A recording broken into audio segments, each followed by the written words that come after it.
Subscribe to Simply Bitcoin. All right. Welcome, everybody. Welcome in. It's another episode of the Meme Factory podcast. This evening, we are joined by James Lavish on our, test stream number 39. Did I just hear horns? Do what? Yeah, do it again. Hit him with the horns. That is weak. That was pretty bad. All right, we'll have to get Optimist on here to do the horns properly for us. Now, in the meantime, James has kind of exploded onto the Bitcoin scene in recent memory. James, could you tell us a little bit about who you are and what your background is that kind of led you to Bitcoin?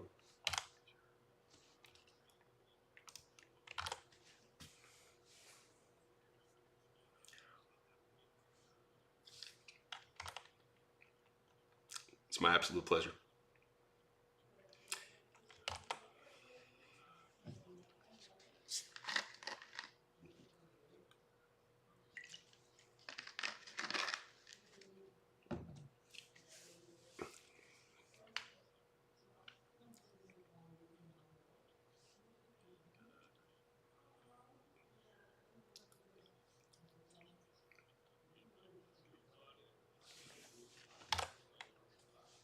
Hold on a second. I can fix it. Hang on. And now we're fixed. I was giving it... It's not true. I don't do it every time. But, Exactly. Things happen. Things just work out real well when you join the Meme Factory. Ask Becca. But, James... Well, I don't think they heard anything, so I'm telling everybody, welcome in. It's another episode of the Meme Factory podcast. This is test stream number 39. Anybody who watches this consistently will know there will never be a real stream. We'll only do test streams. This evening, we are graced by the presence of James Lavish, who I signed a potato for at the Bitcoin conference. It took a lot out of me, but I'm glad he enjoyed it. James, you are pretty recent onto the Bitcoin scene. Could you give us an idea of who you are and how you got here?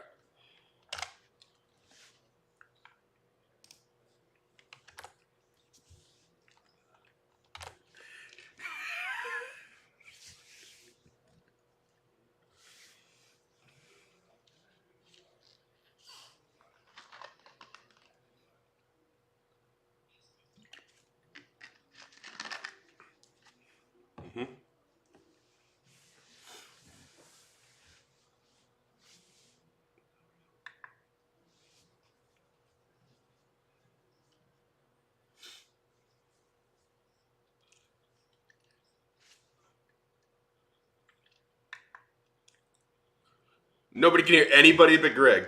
Oh, this is going terribly. Let's see.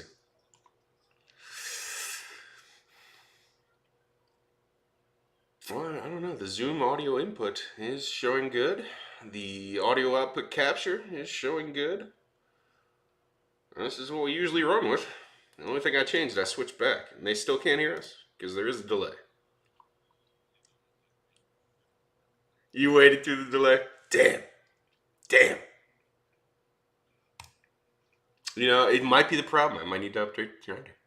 Let's see. All right. This is live too, James, so this is great. Yeah, this is live. So when I fuck up here, everybody gets to see it. It's a part of the pod. We even put it in the RSS stream. Is they can only hear Greg right now talking to us. Yep. I would type my responses, but that's just not going to happen. No, that wouldn't be fair to you. Wouldn't be fair to. Did you see the new Top Gun at all? I have not. Oh, well, there's a part when Val Kilmer, he can't speak, so he types his stuff. No press. They can hear. Are we going to test? They can hear now. Yeah, Are we going to test? All right. Thank Okay, God. Thank God this is a test stream. James. Okay, guys. James was about to introduce himself, so he hasn't introduced himself yet. Not yet. He's going. You guys are sick Time's of up. hearing Our this. hours over, Hopefully guys. third time works. Okay, so who am I? So I've been an institutional investor for over a quarter of a century. Which is 50 tells you years, how old right? I am. Yeah, that's 125 years. Greg, Okay. for those good with math. So So how did I get into Bitcoin? I stumbled upon cryptocurrency. Hold on, through my son who's in college, and he implored me to look back into Bitcoin and in Ethereum in particular, because I had kind of dismissed them back in my institutional investing days. I did what you typically do when you're an institutional investor. I wanted to go out on the risk curve a little bit and find something that I could put some discretionary capital in and take a little bit more risk. And I looked at Bitcoin. I thought about it, and I did what you normally do in institutional investing. I went and talked to the people who are experts in technology investing, and they immediately told me that it's a Ponzi scheme. It's worth nothing. Get away from it. Don't do it. It's a scam. And so I dismissed it. Flash forward a few years, and 2021, my son implored me to look back at the space, and I did. And he convinced me to buy a little bit of Ethereum, and I bought some, and I started doing research, and it took me literally 3 days to figure out that that's not where I wanted to be. I wanted to have everything in Bitcoin. So I put all my attention on the Bitcoin, and I just joined Twitter in late summer and started really posting and talking to people maybe in September, October. And that's how I've met all of you guys, is just in that space. It's just unbelievable how much intelligence is in the Bitcoin ecosystem. And I'm just thrilled to be here. So even when you include us, we're thrilled to have you, man. You're all welcome. In the end, everybody joins. In the end, they do. Whether or not they want to, right? They're coming. Yeah, they're coming. That's how I feel. That's right. Is your son still a shitcoiner though? He's actually been in the process of selling everything to go into Bitcoin recently. So nice. We're converting him. It's hard for a 21-year-old. That's hard. Would you say he's transitioning? Did you think you'd lost him for a while? He's Pedro, in Texas. I'm not too. Pedro, He's in Texas. I'm not take too it worried. easy, Pedro. Take it easy. I got it. All right, so we still have some responsibilities to take care of before we get into the meat of this interview. In order for us to get paid, our sponsors require that the guests read the ad copy for the week. So when you get a moment, if you could, read the ad copy for us for this week, sir. Sure. Hi, my name is James Lavish, and this episode of the Meme Factory podcast is brought to you by Risk Management. Risk is all around us, but not everyone sees it or uses it appropriately. Do you pride yourself on investing in blue chip U.S. stocks like Lehman Brothers, Bear Stearns, Enron, and WorldCom?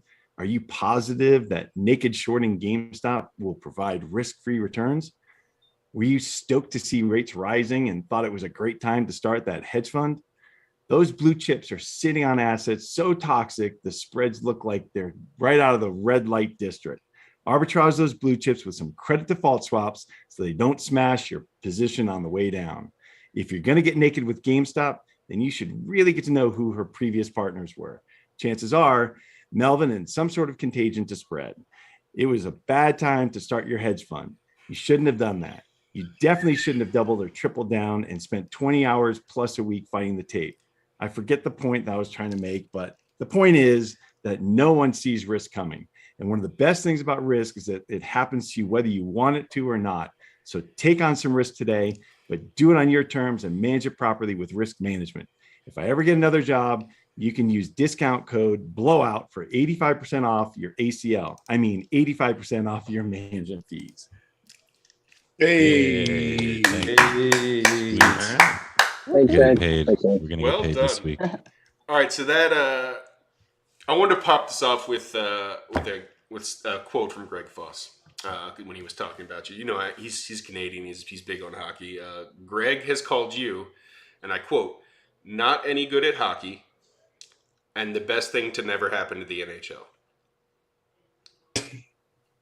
I appreciate Greg. His brain is it's little, it's small, it's like a pea.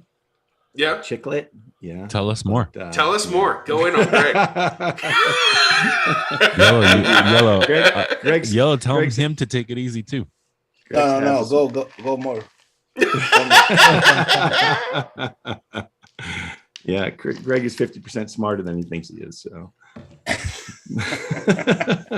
Too smart by half. He overthinks by half, right? Yeah.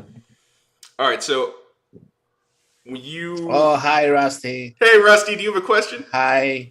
I think Rusty Hi, might have a Rusty. question, Greg. I'm not Hey, sure. yeah, I do have a question. Rusty, if you've got a question, you can go ahead and feel free to fire it off right now. now. Would be a good time. I appreciate it. It's Rusty here. Hey. So I had a question. Since we're talking about Greg Foss, he's been, I heard somewhere, I don't know if you guys have heard, but he's been trading risk for over 30 years. How many more years have you been trading risk than Greg Foss? Ooh. How many more years? I've been trading risk approximately -5 more years than Greg. What is that in American units? You mean Canadian? It's Whatever. About -7. Okay. Yeah. Like the ECB About bonds. With an apology at the end of it. Yeah. All right. With an apology. So you are currently in the middle of a transition. You're moving from somewhere in Texas out to Vegas. You made it out to Vegas, okay? I did. So my story is I lived in Texas for about 20 years. And when I went back and forth between Las Vegas and Texas for about 10 years. My wife is born and raised here in Las Vegas. And when the lockdown happened, we got locked down in separate cities for 100 days. So eventually I just packed up my car. My youngest, my daughter, she went off to college. I packed up the car, drove out here, and I never went back. So, and that's why I unwound from that firm. I was the COO of a private equity hedge fund unit within like a large investment firm in Fort Worth. And I just unwound from there and stayed here. So, and now I just, screw around with you guys all day, pretty much. I'm self-unemployed. I was going to say, it begs the question, how do you go from hedge fund COO to photographer? And then make your way into Bitcoin. Yeah. Like, what is that? So the thing is, when I was in the hedge fund world, I would take vacations, and I started taking photos out in Cuba back in 2016. And I started, really liking the travel part of it. So I went to Iceland with a bunch of surfers from California, and we took photos of them surfing in the Arctic in December. That was wild. And then I went out to Greenland and sailed the Disco Bay midnight in Disco Bay with a Russian sailboat, and then I went out to Dubai with a fashion photographer. I mean, I was having so much fun just traveling and doing photography that when I came out here when lockdown happened, I had so much time on my hands that I was transitioning out of the hedge fund. I was just having fun doing photography. I started my photography channel just to start teaching people, because photography it sounds easy. You just grab your phone and you take photos, but invariably somebody would come up to me and say, do you have a special iPhone or something? Because your photos look so much different than mine.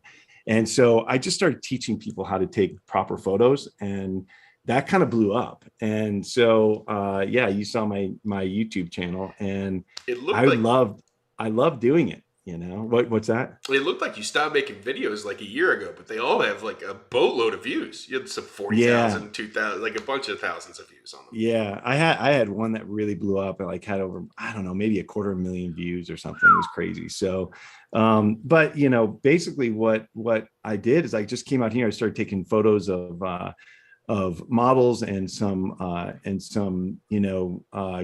just corporate stuff, and I just got some gigs, and I started getting paid for it.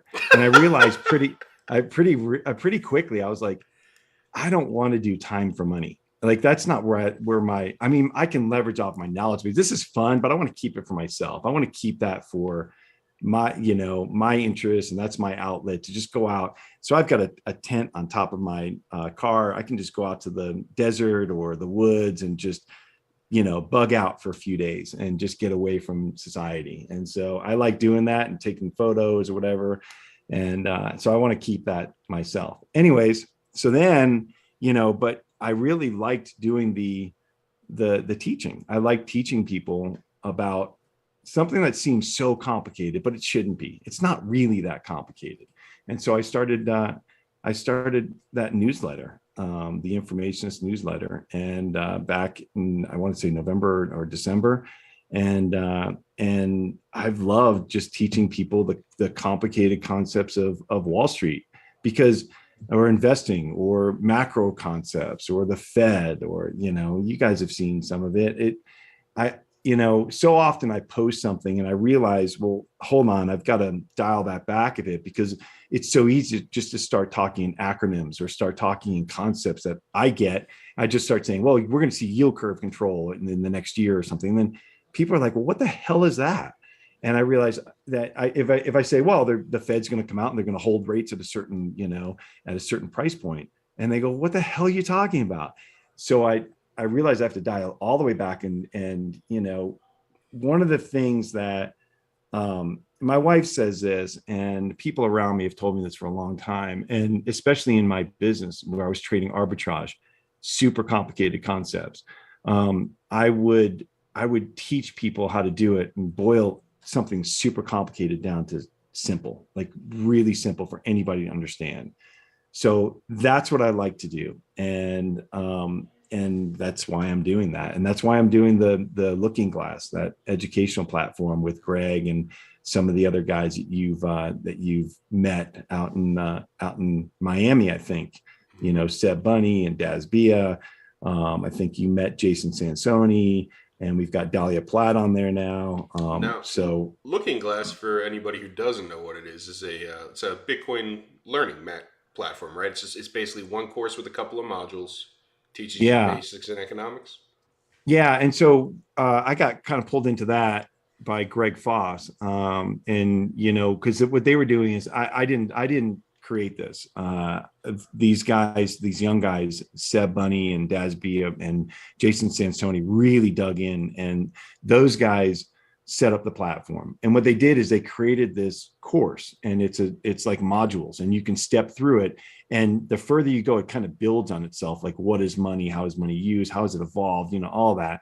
And it builds all the way into the problems that we have, with our system now. And eventually we don't tell you, and Bitcoin's the answer. Like we let you realize that, oh my God, Bitcoin is absolutely the answer. And we show you, like, kind of going through the rabbit hole, all the way deep down the rabbit hole, how that is the obvious and logical conclusion. So, and my contribution is really in my newsletter and those deep dives of getting these particular concepts. Like Greg does this stuff of, Bitcoin as a CDS. He does the chiclet brain stuff. Yeah, the chiclet brain stuff. That stuff that a really, really tiny brain that, like if you were a grasshopper and your brain was like that. So, yeah, like that. So like a small p instead of a small p. Yeah. Capital P. Like a dehydrated. Like if I had a P here in Vegas and I left it on the counter for a few days, it would dehydrate down to and nobody would notice. You're talking more along the lines of something that's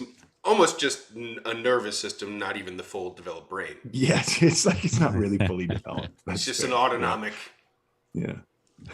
response to external stimuli. Yeah, just that simple 11th grade math, really. Yeah. It sounds like you guys are working on like another way to orange pill. I mean, everybody responds to that in a different way, and some people might need a course.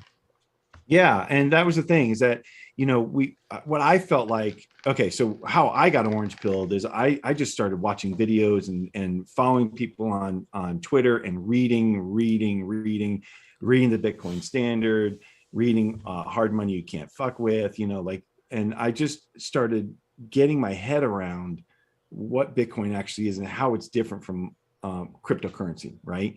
And so, and how I got orange pilled was I was watching a podcast, and it was with Jeff Booth and it was with Pomp, and I sat down on the edge of my bed and had my laptop, and I was watching that, and I paused it about 2/3 of the way through. I pulled my wife in. I said, you've got to listen to this. It's crazy. We sat down on the edge of the bed, and I rewound it, watched the whole thing again. And at the end of it, she looked at me and she was like, how much Bitcoin do we own? Do we have enough? Not And enough. So, that's always. and I said, no, honey, we'll never have enough. So, yeah. But anyways, what I realized is I'd spent weeks and weeks and weeks just trying to piece it together myself. And I knew, all the money concepts that we were teaching. I already knew that stuff, but to put it all together for somebody and to distill it down into something that makes sense, that was our goal, is to make it super easy for you to say, okay, hey, listen, my sister she's in graphics and I really want her to understand what Bitcoin is and why it's so important. She doesn't have any financial training, but she's smart enough to get it. Well, just send her there and boom, boom, boom, boom. And, you can go at your own pace. You can do 2 modules in a day or all of them. You can binge them like Netflix, whatever. And then at the end of it, you can start going into the deep dives and then refer back to kind of the material to get that reference point of where those deep dives come from, those concepts, if that makes sense. That makes Yeah, I think James. Oh, go ahead. Yo. Okay. Yeah. James, does the bear market, so-called bear market, has any impact in your enthusiasm about Bitcoin and all the space? Like, and if so, how are you handling it? Are you doubling down in your work, or? I'm actually, I love it. I think it's great because it's washing out a lot of the nonsense that we're seeing. I mean, the Luna collapse was just, it's awful. I mean, it is awful. And I hate that people lost their life savings. I'm not joking around with this. This is brutal. Correction. They also lost their lives. Yep. And some lives. That's right. And so, I think it's great to just wash out some of this and avoid more of that. And I feel like Bitcoin is just swallowing a lot of that, energy and that nonsense. And people, they want a different way to invest. They're looking for it. And you're not going to get it in the stock market right now. You can't, like the GameStop stuff. I mean, we're joking around with your thing. It's like you're just not going to be able to make money on the meme stocks right now. It's just not possible. It's easy when the market's going straight up to get bamboozled into garbage, right? Yeah. But when you start having these sell-offs and these troughs, and that's where it's literally where you see the tide goes out, who's wearing shorts. And that's what we're seeing right now. And so for me, I'm enthusiastic. I don't care that Bitcoin's down 50%. It doesn't matter. This is such a short time period. If you really truly understand what it is, this is nothing. Your time preference is so elongated that you just don't care. So that's what I think we're winning people over to that. Yeah, you had a thread yesterday about it. I think you said check the fundamentals. Are they the same? Yeah. No, they're better. Yes. Yeah, exactly. I can't believe you're ignoring Rusty, Greg. Hi, Rusty. Who? Rusty. Hi, Rusty. He's in the. So when he does that, he goes automatically into the far left corner. Oh, okay. I see him. Go ahead, Rusty. What you got, buddy? Yeah, well, we're talking about the bear market, and I've heard James talk about this before, about how the price goes down because institutions, in inverted commas, are selling to hedge because they know the market's going down, so they know they can short Bitcoin because it's tied, and they sell, and therefore it pushes the price down. So I've heard you talk about that concept before. But does it become some point where these institutions, first of all, who are these institutions we're talking about that are doing this? And then second, does it just end when they just get completely wrecked? Where like you have a GameStop moment and then if they do get wrecked, does someone just come and bail them out? Like how does that dynamic work? Yeah. It's a good question. So, well, let me break that apart. That was like questions. Yeah, that's a lot of questions. But let me break it up for you and start back at the beginning. If you look back at and I just did a newsletter on this. It's all about the Fed put and quantitative easing and how that really works and why they do it. Well, the where it really started is in 87, and that was kind of like it just 1987. Greenspan came in and he gave the market a little bit of a backstop and a nudge, right? He injected liquidity into the market. So that's where it kind of started. Where it really took off was back in 1998. Now, I don't know if any of you guys were in the market back in 1998, but we had this situation where there was a hedge fund called Long-Term Capital Management, LTCM, and they were run by a couple of Cowboys. No, they won the Nobel Prize for option pricing models. Yeah, Black-Scholes. So, and it was Martin Scholes who was in the fund. Well, they were so arrogant and so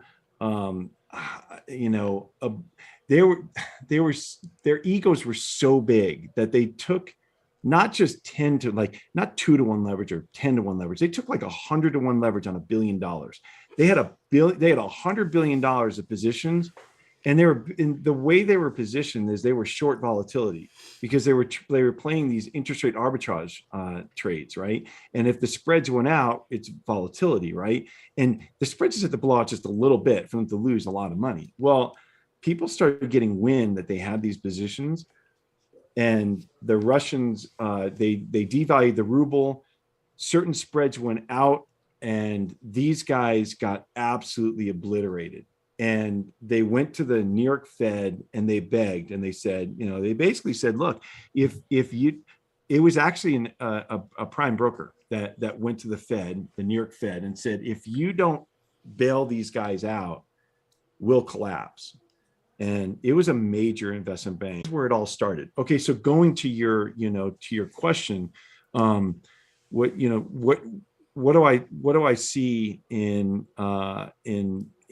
where we are now, and how that might play out now? I mean, look, there's no way around it. We are going to have some sort of backstop at some point, because we have so much debt in our system.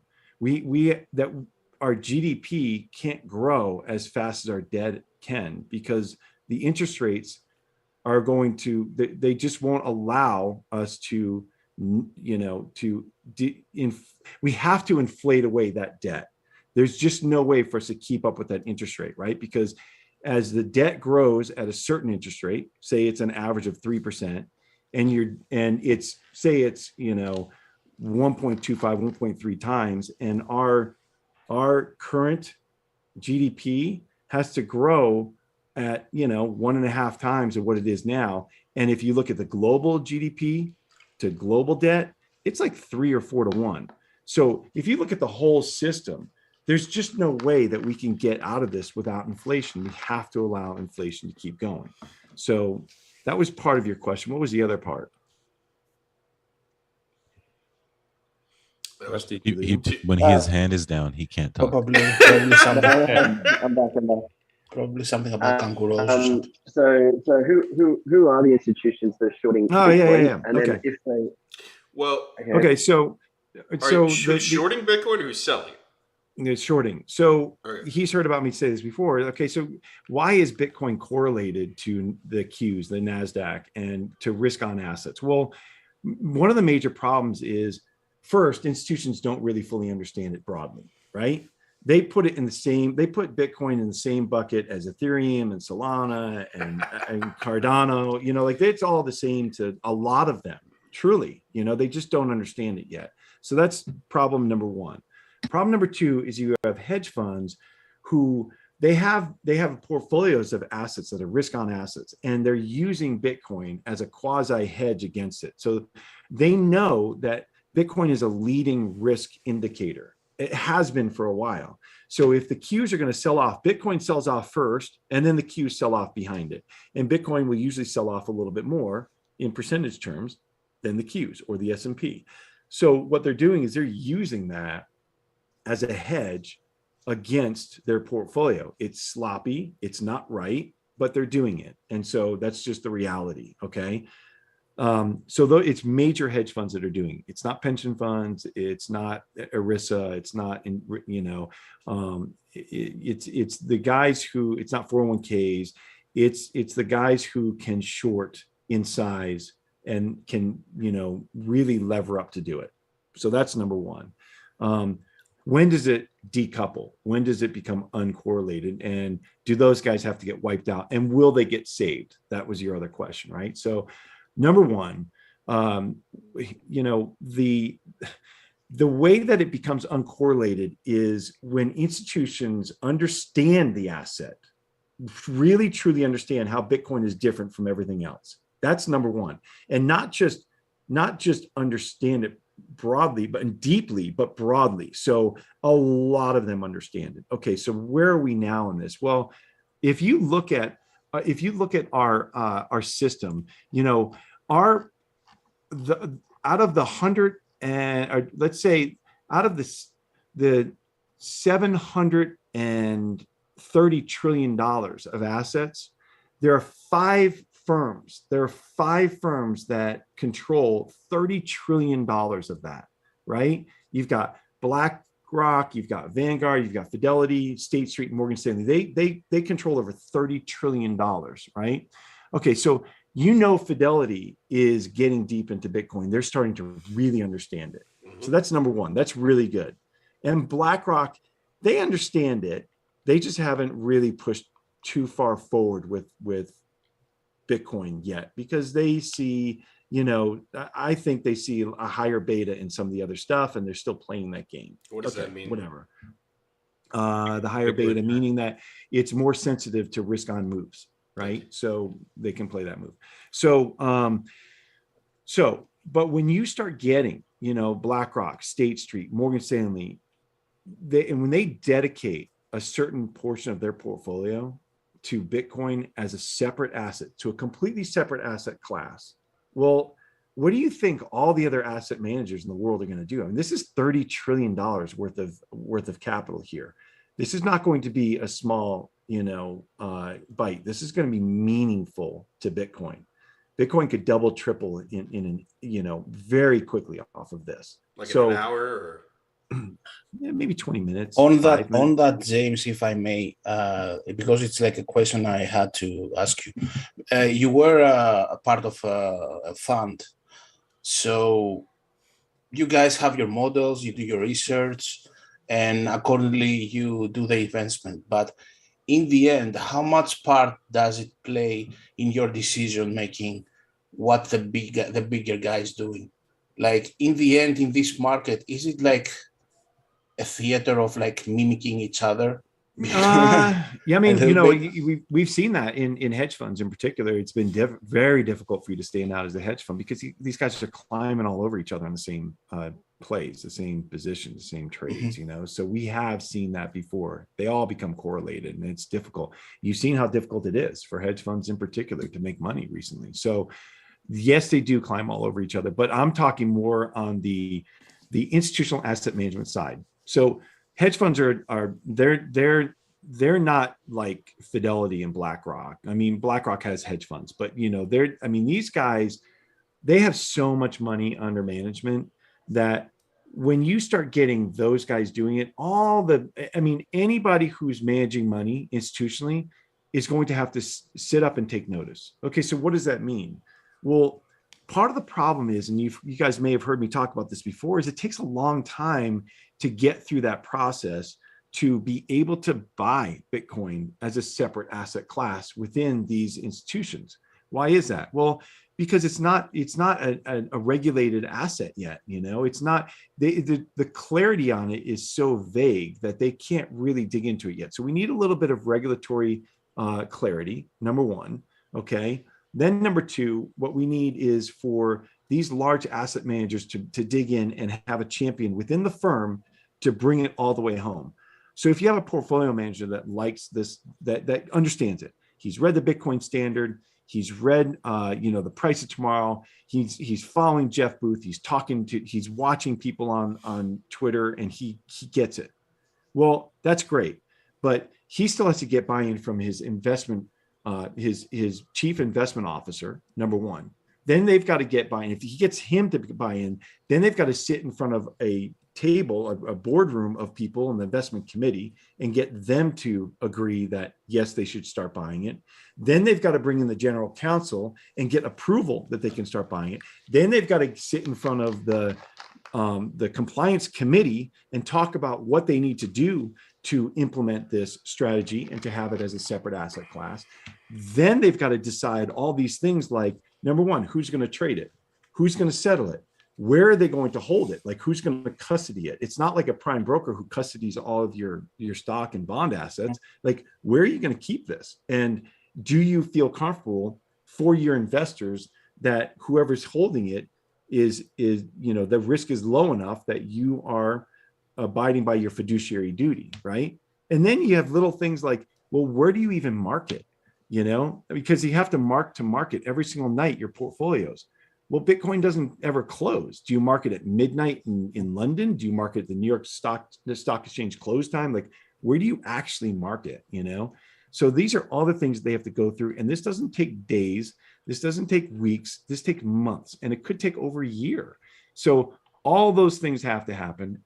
But I can tell you that from conversations I'm having with people who are in the institutional money management business, who are in the institutional operational side, there are a lot of institutions that are sniffing around trying to figure out how to do this. And the two that they're always talking about is Bitcoin and Ethereum. And once they understand how Bitcoin is totally different and Ethereum goes off to, proof of stake, whenever that happens, once they truly do understand I think it's 6 months out. It's always 6 months. Like usual. Anyways, so they're very that's, consistent. and when that happens and you get a few of these guys to take positions and they get a 1%, a 2%, a 3% position, the thing is, we talk about all the money that comes into the space, right? So the addressable market for Bitcoin as an investment, right? Just as an investment asset, if you look at all of the assets in the world, the global assets in the world, you've got about $120 trillion worth of stocks. This is in the fall, so it's a little bit off because the markets sell off, but it's big enough it doesn't matter. Just for round numbers, $120 trillion of stocks, $140 trillion worth of bonds, $300 trillion worth of real estate. You've got $30 trillion in art and collectibles, $10 trillion in gold. Not all of that is tradable. It's jewelry, but just for argument's sake, it's about $600 trillion. Then you've got about $130 trillion of cash and marketable cash securities, your savings account, your money market accounts. Okay. So you've got $730 trillion worth of assets. Well, these guys come in, they start taking a 1% position, okay, out of $730 trillion. That's $7 trillion, right? That's a $350,000 Bitcoin.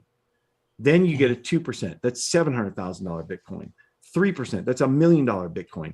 And that's just talking about the money that goes into it. That's not talking about the appreciation of the asset because of what we call friction, which is entering that trade causes the price to move up without exactly. So yeah, I mean, I could go on there right now if nobody was selling and I could buy 1 penny of Bitcoin, right, at $100,000. If nobody sold me anything in between, well, now Bitcoin is 100,000 times 21 trillion or 21 million, and so 100,000 times 20. That suddenly you've raised that market cap by 3 times just with 1 penny.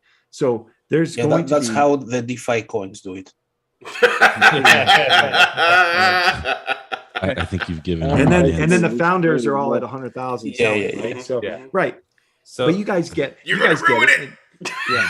So that's how it happens. And when that happens, though, what you do have is you have institutional investors who, it's not that they don't care what price they buy it at. It's that they need a certain percentage allocation. And so they just say, participate in the market and get me my allocation. If it's trading at 70,000, it's trading at 70,000. If it's trading at 30,000, it's 30,000. If it's trading at 170,000, it's 170,000. Just go along, participate in the market and buy what I need. The obvious question now is, okay, so if all those problems are solved by the ETF, right? Like, yeah, why it's a good why question. isn't here now spot ETF, right? Because the future, it was like, except like I think the start that it had a little bit of volume, nothing after that, right? Yeah, I mean, like, look, the futures ETF is problematic at best. I mean, it all it does is it gives another vehicle for hedge funds to. What about at worst? Short. Give us the worst. The worst? Yeah, you said at best. At best, what's the at worst of an ETF, a futures ETF? The worst is that it's just holding down the price of Bitcoin. You know, because you just have the massive hedge funds who are just sitting on those futures. They can borrow them endlessly and short them forever. You know, it's just a paper trade. So that's the worst of it. The best is that it forces. Raise your hand, Rusty. I was tempted. I thought I could sneak it in. Does a spot ETF balance the futures ETF, or is it too late? Not from Australia, it doesn't. Does it balance it? Oh, I think it completely outweighs it. I think once a spot ETF comes, it's not the State Streets, it's not the the CalPERS, Texas Teachers. It's not those guys aren't the ones who are going to be buying the ETF. Although it's an easy way to step in to get a percentage allocation while they're trying to get all the approvals that I talked about. But the ones who are going to be buying it are those people who want to own it in their IRA. The people who are RIAs, registered investment advisor, who don't have the infrastructure and the back office and compliance to deal with all the things I just talked about for individual clients. It's much easier for them to just go out and buy the ETF. And if it's actually spot settled with an underlying asset that it's tied to, that's much easier for them. Not only that, but imagine what happens in the psychology aspect of the market, like seeing all those thousands of coins leaving the market and going to custody and just sitting there out of the market forever or for a long period of time. Yeah. And then you've got the GBTC situation, right? So, and if that becomes the ETF, that's a pretty quick move in that asset. So I think I'm bullish that it will happen. I'm not bullish it'll happen this year. I don't think it will. Not in the bear market, not with the Fed focused on inflation and the SEC fumbling around right now. And I don't know exactly what the situation is. I don't know why they're holding off. It is absolutely political in some way. I don't know if it's the banks. I don't know if Jamie Dimon has a lot of power, and he may be chirping in their ears saying, look, you guys, all you have is downside to this right now if you approve this, because if something happens and one of these exchanges is manipulated and your ETF blows up in your face, I mean, there's just no upside for them. So you have to go back to, what are the incentives? Well, do they have a real incentive right now? Not yet. When enough people are absolutely pounding the table saying, we need this now, that's when they'll do it. So are you implying that a major problem they're facing, I guess for them, it's like the ticker? They need a more credible ticker of what the price is, and not based on those exchanges in Singapore and I don't know, whatever country they're based. Yeah, and that is a question. Like, what exchanges are they going to base it off of? I mean, it will be a composite, right? So, and I don't know how they conclude that. I don't. I'm not close enough to it. You mentioned something a few minutes ago about that event in 1998 where some powerful people, right? Yeah, long-term capital management. Yeah, that had introduced a lot of risk that could result in some contagion, came begging for money. And that was foretold in The Creature from Jekyll Island, in a book that was written 4 years before that event.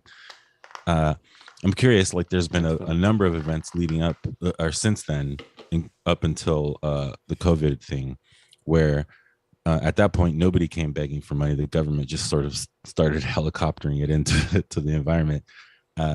That's they didn't even foretell that. I don't think I don't remember reading that in the Creature from Jekyll Island where the government was just going to voluntarily just start dropping money in, and we're still in this situation right now. Like, what is the next level of that, of the government just voluntarily thrusting money into the economy?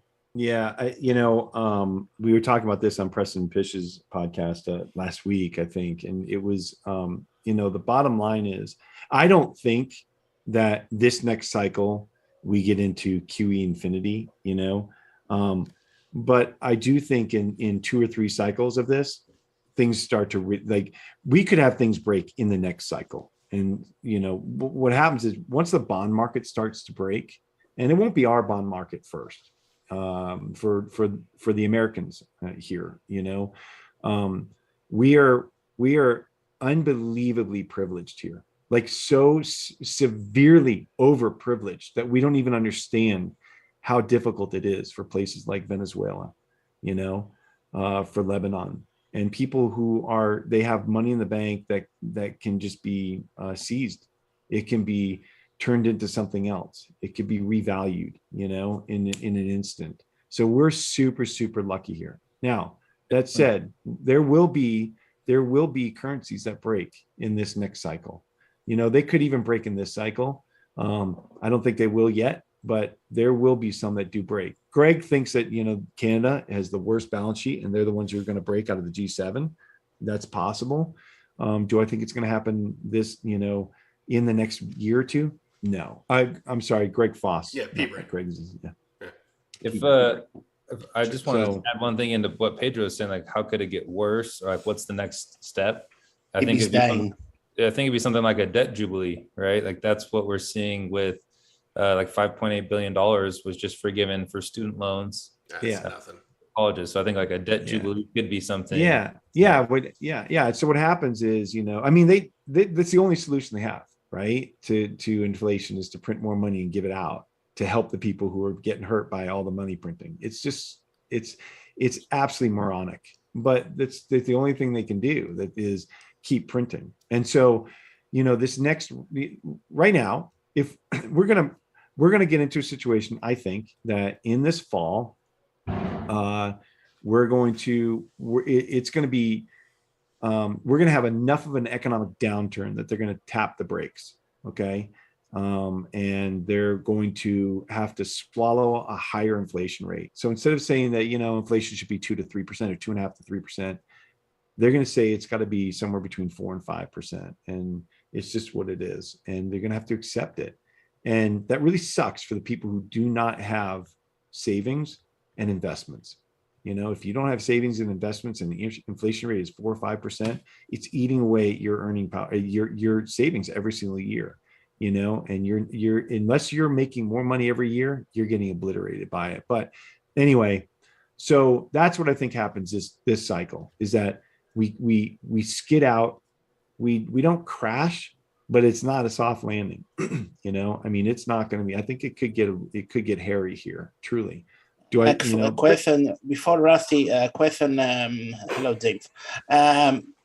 We all see in the States that they're trying to ban weapons, and Bitcoin is a weapon. So, what's your opinion on that? Thank you. I'm from MIT. I don't have opinion on Bitcoin as a weapon. Also, go ahead. I feel like it's a defense. Yeah. I was going to say we're talking about other economies crashing first. I'm from Australia, so third world country here. So do I have an advantage being on the Bitcoin standard over someone in the US if my currency is going to collapse first? No, you send me your Bitcoins to me, okay? Right. No advantage. And Yellow will send double. Yeah, that's a good question. I mean, like, you have your Bitcoin denominated in Aussies, right? So as that currency devalues, you do. But if everything ends up being milkshaked into the US dollar, then you're on the same standard. It doesn't matter. Do I think that's going to happen eventually in my lifetime? I don't know. I mean, in the next 20, 25 years, It's definitely possible. You are But such a bear. These things take 25 years. These things take a long time. You're These things a take a giant long bear. time. Okay, I got a question for you. No, because I want to Yes. pick a fight with him. All right. Yeah, well, please. First of all, James, you're there. So. Second of all, okay, before Greg picks his fight, you're talking about like how all these, like the process that it takes for these hedge funds to figure out what Bitcoin is. And then you got like these memers right here, us, right? Like, you don't have to like us. We've quote unquote figured it out a little bit, you know. Why does it take these hedge funds? Like you explain why, but like because the system has benefited them all this time. Yeah. These people are so rich, guys. They have made so much money. They have made ungodly amounts of money. You know, think about the people who made all that money who were in Bitcoin back in 2011 and how much money they have. That's what kind of money these guys are making in this world, you know. They have made crazy amounts of money. It's benefited them. Why would they want to change? Why would they open their mind to anything else? Why would they do anything but try to, you know, fence guard their current system that's winning benefiting? game? It's you don't change a winning game. Do you think that we live in a society that's based off of live in a society? We live.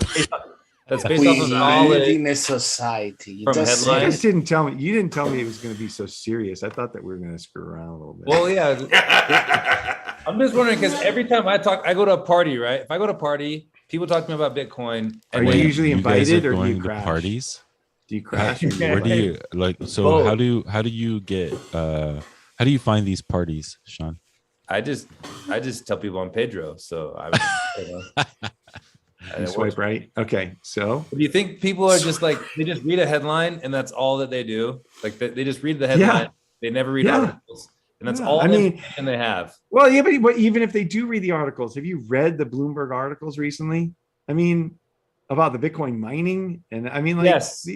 I mean, come on, like, All there's debunked. no mainstream media outlet is writing anything that is fully truthful on Bitcoin. None. I've not seen it. Unless if you guys have seen anything, you tell me, but I have not seen anything that has been fully truthful. Only Bob Malakas. Oh yeah, only Bob Malakas. Yep.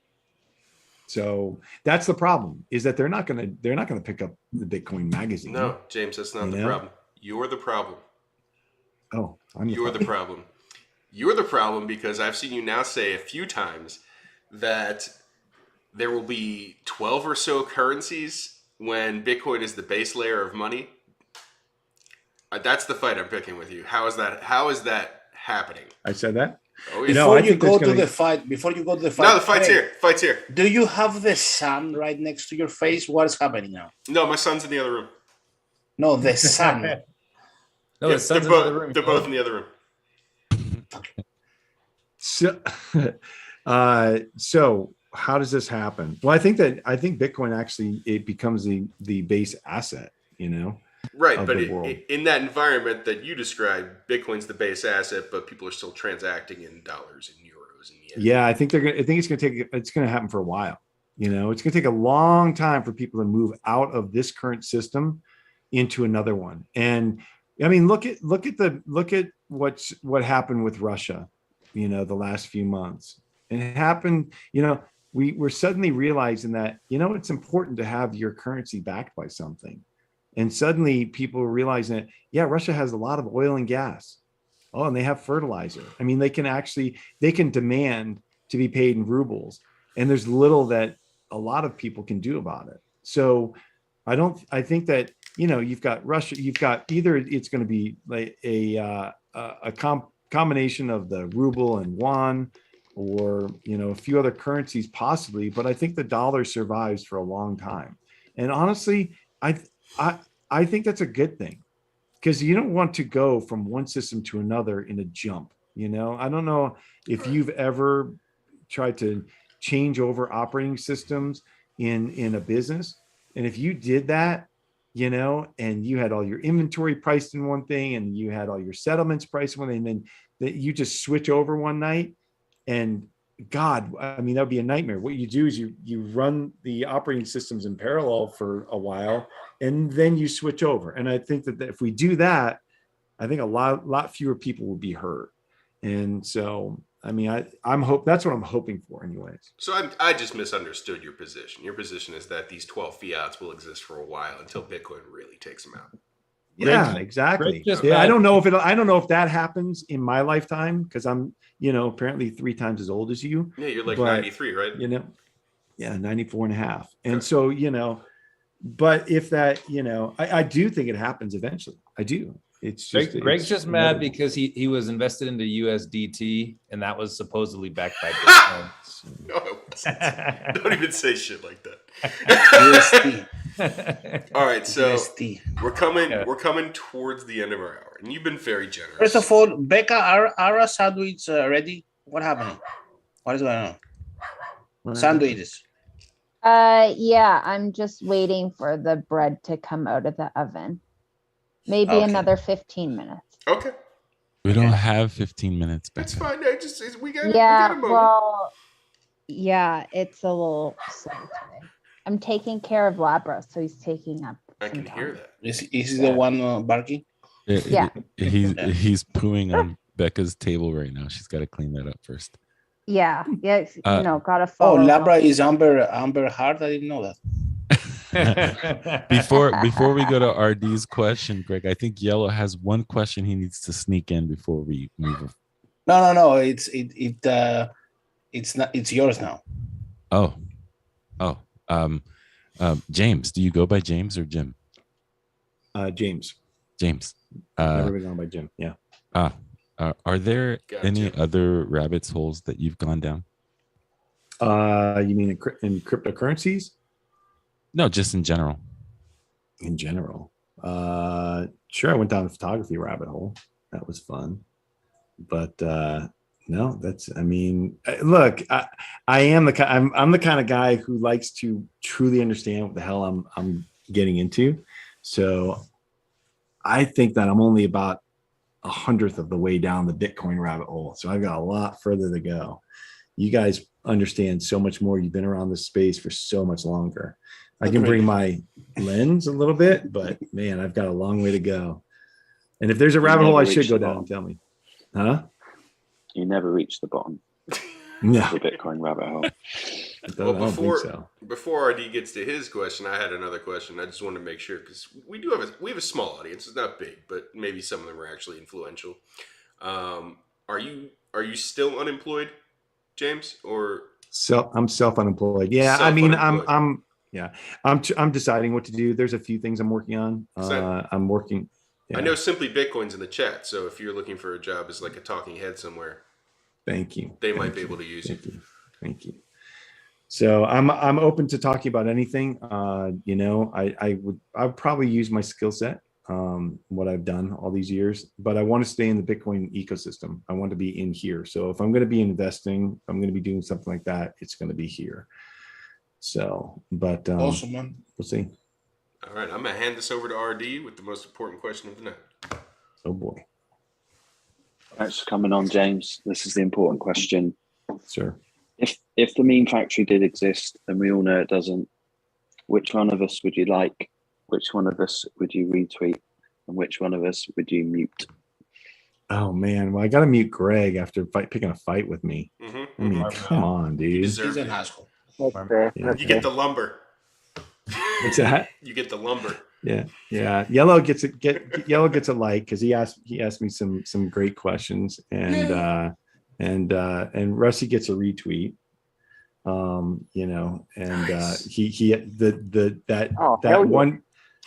That one question that had like 5 parts to it. That's a retweet because you get a lot of parts there, right? So you want to have that long. We didn't get to the end of those questions, by the way. There's still 2 left, but that's cool. Next time.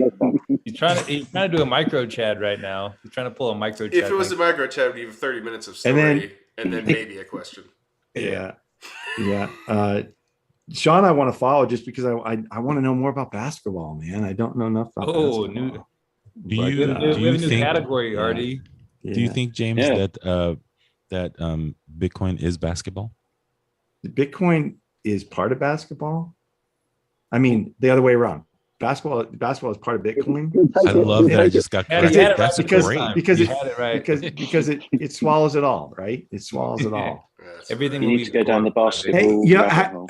Sean, how many NBA players are taking Bitcoin as part of their salary? Right now. Hey, Sean. What? How many NBA players do you think are taking Bitcoin as part of their salary? Yeah, we ask the questions. Yeah, we have questions. I don't know. Probably a few actually. Klay Thompson, he just gave out some Bitcoin on Cash App a few months ago. Him and Andre Iguodala. We're gonna try to orange pill the NHLPA. So let me know how it goes. That's what I need to do that. All right, I'll work so on that. You gonna invite him? Or is That's my goal. Okay. By the way, James. Sure. In 2024, do you know what's coming up? What up? Bitcoin halving is coming up in 2024. Yeah, I knew that. Yeah. And block height 840,000. And just in case anyone was wondering, I know you knew that already. And we're having a party. The Meme Factory is having a party. Yes. We're inviting everyone, all the guests that we brought on. Awesome. Includes you. all the chat. Yep, all the chat. All Bring four your of them. family, bring your friends. Bye. It's gonna be physical location. I'm leaving. And we don't know where yet. It might be at Greg's house. Sweet. Probably won't be, but you're invited. And tickets will start going out Is he done? a year from now. Tickets. What's Awesome. up, Philo? Tickets. Wow. So you're invited. It's gonna be a blast, and you should come. Thank you. All right, Jay. I'd love to come. Thank you. Pardon Yellow. He's malakaming right now. He is What the hell's going on with Yellow? He's constantly unlocking. I can't stand son. All right, James, we're going to turn this over to you. It's the end of the show. If you have anywhere that you want people to find you, tell them. Any projects you're working on, tell them. Now's the time. Did you just call him Jim? Nope. He said he doesn't go by Jim Greg. God Goes by damn it. James. I know he doesn't go by Jim Greg. He goes by He said James. Jim. I You didn't said call him Jim Greg. You did. No, I didn't. I heard Jim. I called him Jim earlier as an insult. Don't On worry. purpose. Yellow Recently, I just called him James. calls him Craig instead of Greg. He's called him James. He doesn't call him Craig. How would you feel if I start calling you Greg? I would feel interesting. Instead of Craig. Yeah, Craig. Thanks for being here, James. I'm super gonna- Wait, you're not appreciate gonna your let time. him talk? Oh, he was going to share. You were going to share how people can find you. Well, first of all, thank you guys for having me on. This is a blast. I like your format. You can find me on Twitter, James Lavish on Twitter, and the platform that I helped set up, that the educational platform, Looking Glass, the Looking Glass EDU. It's on my Twitter profile. You can find it through there.